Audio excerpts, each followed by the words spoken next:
In Joe Mixon's last 8 games, he's found the end zone 12 times. When opposing defenses have to stop Joe Burrow and Jamar Chase, Mixon has just thrashed them on the ground time after time. He already has over 1,000 total yards in 11 games and has been a true bell cow back for the Bengals. But last year, Mixon had to fight adversity, going down with a foot injury that landed him on injured reserve. It was easily his worst statistical season of his career. In the 2 years prior, Mixon emerged as one of the top rushers in the league, recording over 1,000 rushing yards and nearly 300 receiving yards in each season. As a rookie, Mixon was inconsistent, but still did manage to have over 900 total yards in 14 games. He has without a doubt been one of the best running backs in the league over the past half decade, but his entry into the NFL was full of controversy. But first, if you want more videos like this, hit that subscribe button and turn on notifications so you never miss a daily upload.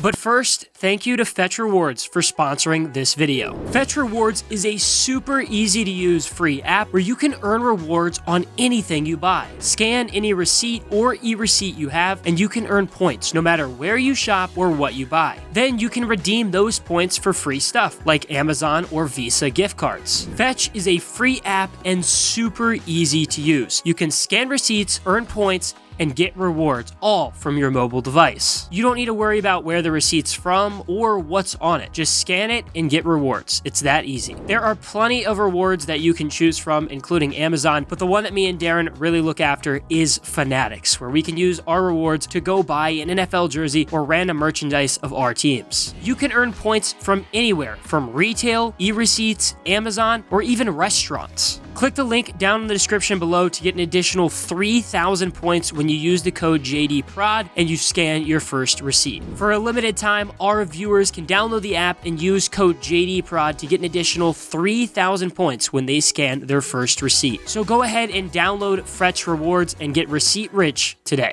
Mixon didn't hit the field during his first year at Oklahoma because he was suspended by the team after a misdemeanor assault charge. A lot of the accusations are hearsay, but a surveillance video showed Mixon and a woman arguing and pushing each other before the woman spat in his face and he responded by punching her, causing her face to slam into the table. He was found guilty and had to go through counseling and serve 100 hours of community service. Mixon did return to the field in 2015, but the encounter continued to haunt him. Many scouts considered Mixon a first-round talent, but he wasn't even invited to the NFL Combine, and a lot of teams dropped him off their draft boards due to character concerns. Owner of the New England Patriots, Robert Kraft, was certainly one of the harshest, saying that playing in the NFL was a privilege and that he personally believed that privilege was lost on men who had history of abusing women.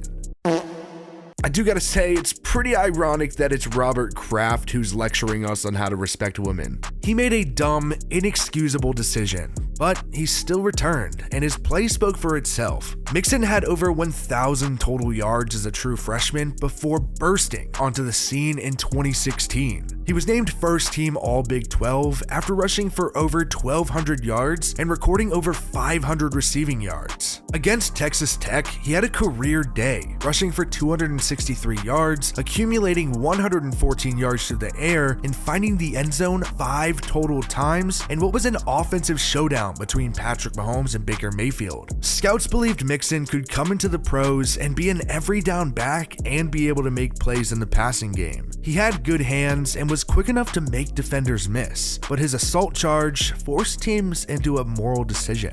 Joe Mixon being passed over at the 2017 NFL Draft isn't really your normal draft of before. Mixon was a guy who everyone knew was a high pick, but dropped due to legal or moral issues, mirroring a situation more like Dak Prescott after his incidents before the draft. It's not surprising that they're succeeding, but a team had to risk a PR nightmare to get there. Speaking of nightmares, the Jaguars had the number 4 pick at the draft, and they used it on one of the most explosive players in college football, Leonard Fournette. Fournette stepped right into Jacksonville and flourished. He had over 1,000 yards as a rookie to go with over 300 receiving yards. His stock was sky high, and the Jaguars believed they found a true star running back. But 2018 was the beginning of the end. Fournette's year was plagued by a hamstring injury that he suffered in week 1 and hindered him all season. He only appeared in 8 games, though it didn't really help that he also got suspended for fist-fighting Shaq Lawson.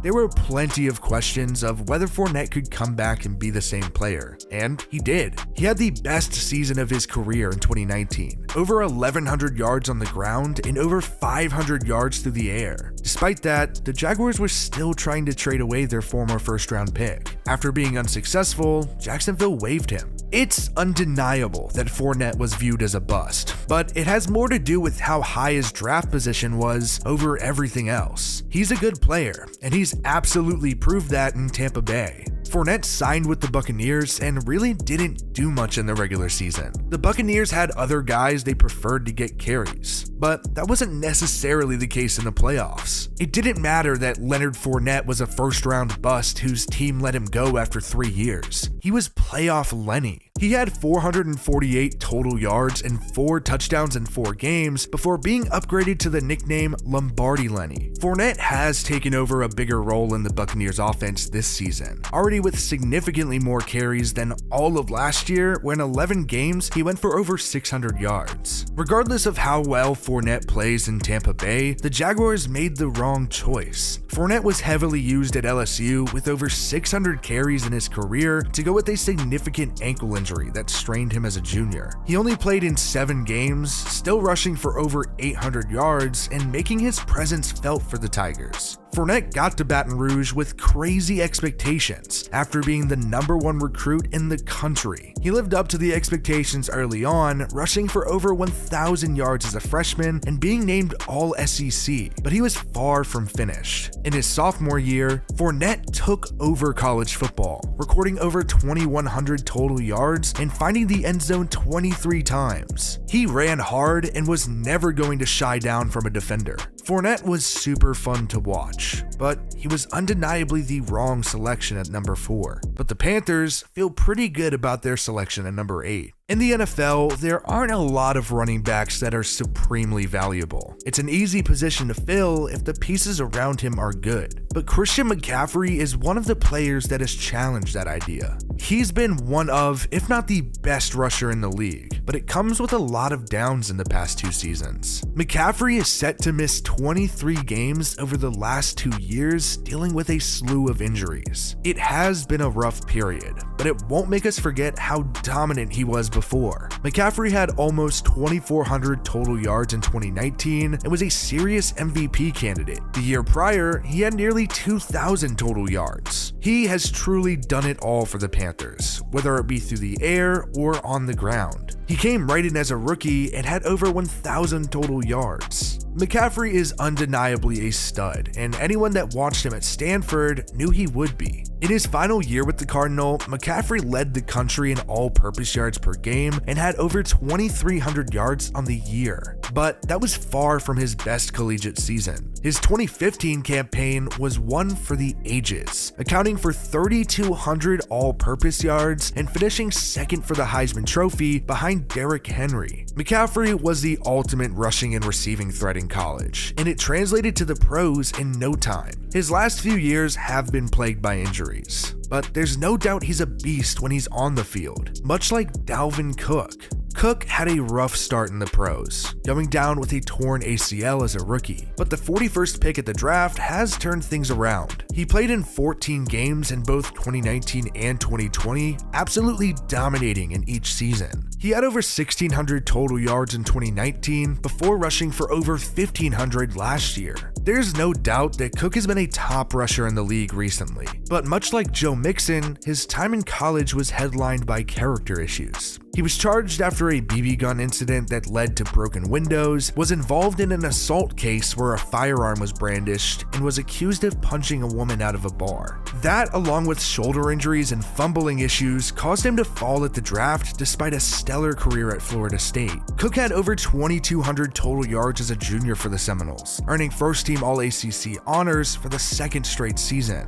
He finished his time at Florida State as one of the program's most decorated rushers, going for over 4,400 yards and rushing for 46 touchdowns in his 3 years. Cook was an explosive runner in college and clearly proved that he could translate in the pros. And he's done just that, but so has Joe Mixon. The 2017 NFL draft was absolutely stacked, and it's really hard looking back to decide who you would take first if we were to redraft today. Alvin Kamara, Kareem Hunt, James Conner, and Aaron Jones all were taken later in the draft. There was plenty of talent littered all around, but at the end of the day, it's hard to say that a running back is that valuable. But Joe Mixon is doing his part to challenge that belief in Cincinnati.